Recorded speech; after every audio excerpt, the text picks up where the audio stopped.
I don't know if this ever happens to you. I know it happens to me. Let's figure out what to do when frustrated or overwhelmed.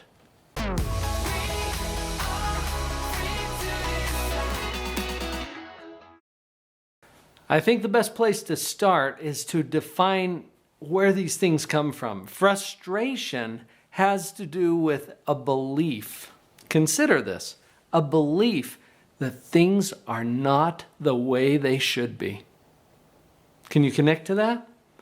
When we feel frustrated, it comes down to that belief at some level. Kids aren't doing what they should be doing. The economy is not doing what it should be doing. The government not doing what it should be doing. My spouse. You see where we're going with that. Things are not the way they should be. I'm not saying that you have to change that belief, but notice that that's where frustration comes from. That's going to be really key as we talk about the solution in just a moment. What about overwhelmed? Overwhelmed has to do with a sense of there's too much. Too much expected of me, too much to do, too much to deal with right now. I'm feeling overwhelmed. A colleague of mine, Doug Nielsen, suggested to me recently that every problem we face is a problem with thinking. That's a bold statement. I tend to agree with Doug on this. Think about it. I just defined for you when we feel frustrated, it's because we think or believe that things are not the way that they should be. We wouldn't feel the frustration if we thought something else. Or the overwhelmed, that there's too much, I can't handle it. It's way too much for me to handle. Well, that's a thought.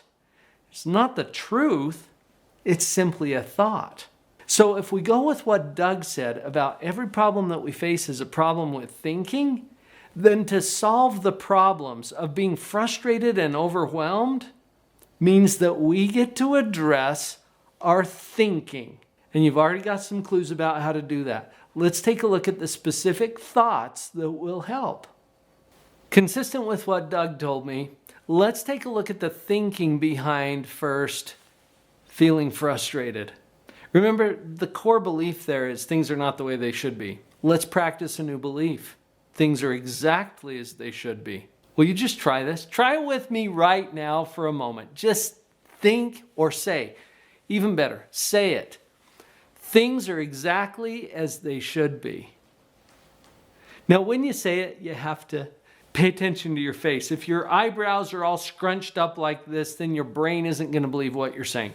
Loosen up your eyebrows, bring them up just a little bit, a little lilt to your voice, smile a little, bring some light to your face. Things are exactly as they should be. How does that feel?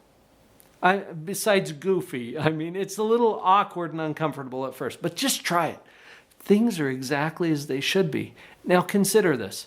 How would you feel if you really believed that? Do you see how that changes the game? There's no more frustration if things are exactly as they should be. The problem when we try a new kind of thinking is that we're really attached to whatever it is we believed before. And you're going to hear a little argument come up in your brain. Something like, oh, but... And as soon as your brain says, but, it's trying to dismiss what you're introducing to it and go back to what it's used to. But my kids really are out of control. But the economy really is in the tank. But this pandemic really is kicking our trash. Okay, listen to those as if it's just noise and go back to your practiced belief, the new belief. Things are exactly as they should be. They might not be exactly how you want them. That's a different issue. But they're exactly as they should be, for whatever reasons. Here's another element to that. I'm right on schedule. See, the belief when we're frustrated is that we're behind. We're behind the game. We've missed something. We're not up to speed. Try it. I'm right on schedule. And pay attention to your face, okay? Your eyebrows matter. Get your face in congruence with what you're saying and just try it. I know it's hard to believe at first because it's a new belief and it's going to come in conflict with what the old belief is.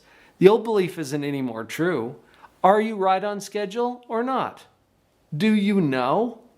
Like you've got some connection to the grand cosmic calendar of all things? Do you know if you're right on schedule? No.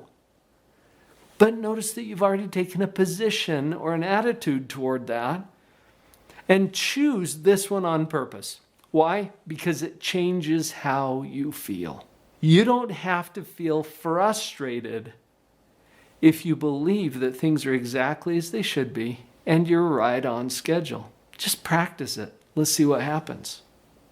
So what new beliefs or thought patterns are going to help with feeling overwhelmed? You know, it occurred to me some time ago that we never talk about feeling perfectly whelmed. What would that be?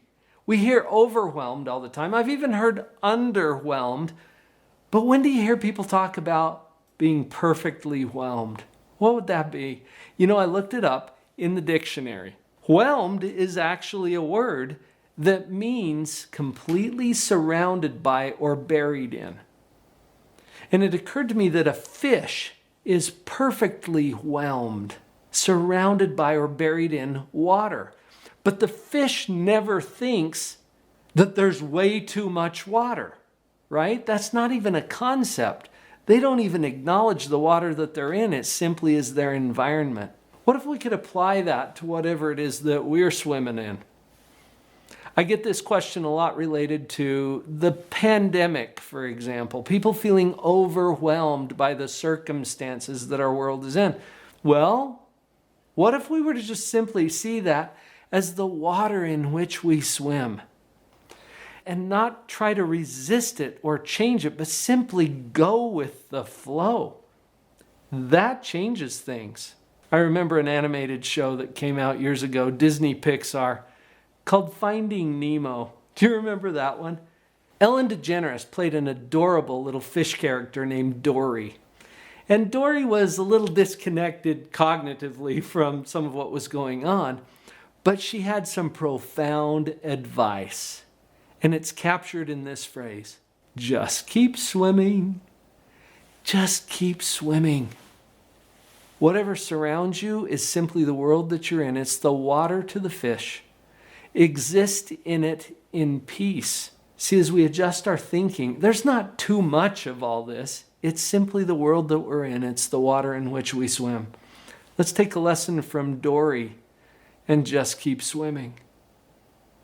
Simple principles and concepts, right? Simple and easy are not the same thing. When you start to change your thinking, it's going to require some practice. What I call mental hygiene. It's like brushing your teeth. You don't just brush your teeth and say, I'm done. You want to practice that consistently. We've created a way for you to do that. Come over to liveonpurposecentral.com, where you will find the resources that will help you with your mental hygiene. I'll see you there. I could be color unknown, and then I tell how to look into